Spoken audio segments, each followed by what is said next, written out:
Hi guys, welcome to today's video. A little bit of a bonus video for you here. I've been to the London camera show and I've been spending some time with Canon over the past couple of days, filming some content and talking through different products that are coming over and looking at some things we can do in the future. But what I'm going to do is pass you over now to Media, who is one of Canon UK's technical specialists, and she's going to talk you through the R1 and the R5 Mark II.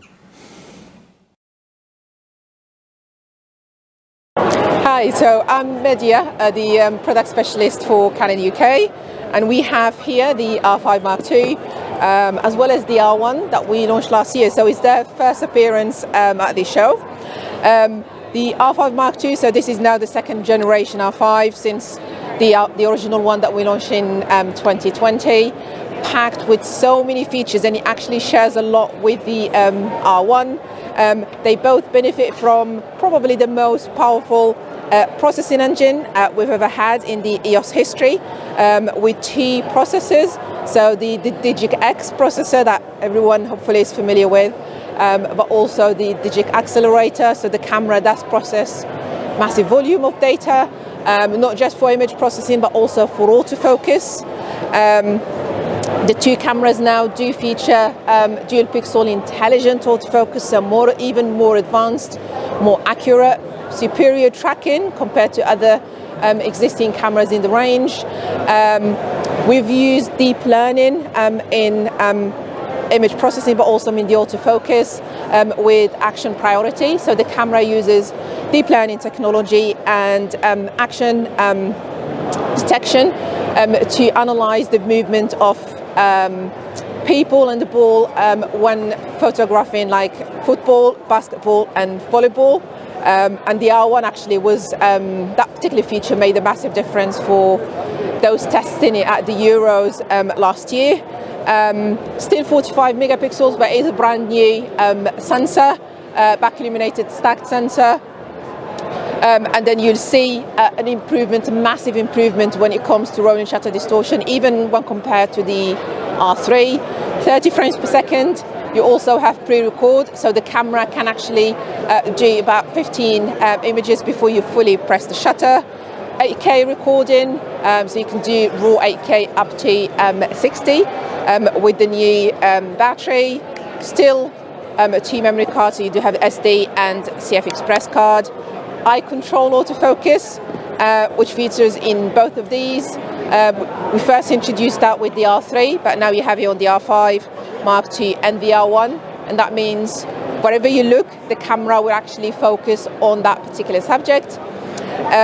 We also have registered people priority, so for events, for example, news and even sports, you can register up to 10 faces and prioritize them from 1 to 10, so the camera will prioritize those when it comes to the autofocus, when you're tracking those subjects. And you can actually save up to 10 faces, 10 files with 10 faces prioritized, so that's 100 faces that you can do. For those that want to use the camera for video, there is an option for a cooling fan grip that gives you the flexibility to record for longer and stops the camera overheating. With the R1, so this is our new flagship EOS R camera. 1DX up until July last year was the flagship, but now we have a mirrorless 1 series. Again, brand new 24 megapixel sensor. When it comes to the autofocus, the big advantage with the R1 is the cross AF. So it is sensitive in both horizontal and vertical direction, and it's very useful when you're dealing with low contrast. So for example, swimming events, also shooting across the net. Also have in-camera upscaling, that's in both of them. With the R1, that means 96 up to 96 megapixels, so 4 times the initial resolution, 40 frames per second, and 6K raw recording. Again, 2 CF Express cards that you can record either to both or do alternating with the camera. eye control autofocus, as I mentioned, and pre-record, where the camera can do up to 20 images before you fully press the shutter.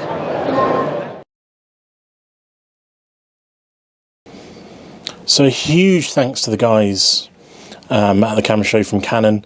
Massive help. I've never felt so welcome, and just nothing was too much. I asked certain questions, got answers, was given time to film, was given space film, was given media there to talk through some of the new products, and it was just an absolutely amazing experience from the guys there, and talking about things to do in the future, which you guys will hopefully see coming over the next couple of months. But also, all that content is all filmed on my R3.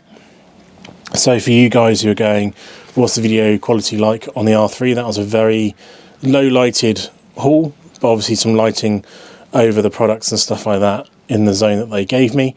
But works incredibly well. Really good for video there. It is heavy, so when you're holding it out for 5, 10, 15, 20 minutes, you do sort of start feeling it in your arms. But really good quality, eye tracking, everything you expect, absolutely perfect. But again, thank you for Canon for being so accommodating. And what I'm going to do is, the next video you're going to see is going to be retro review as usual on a Wednesday. And then on Thursday, you're going to see another bit of content from the show. So this week, I'm basically giving you a few extra bits to make up for missing the video last Sunday. And then we'll be back to a more normal schedule from there. So if you're liking this content, drop us a like, subscribe, and I will catch you in the next one. Thanks for watching. Cheers.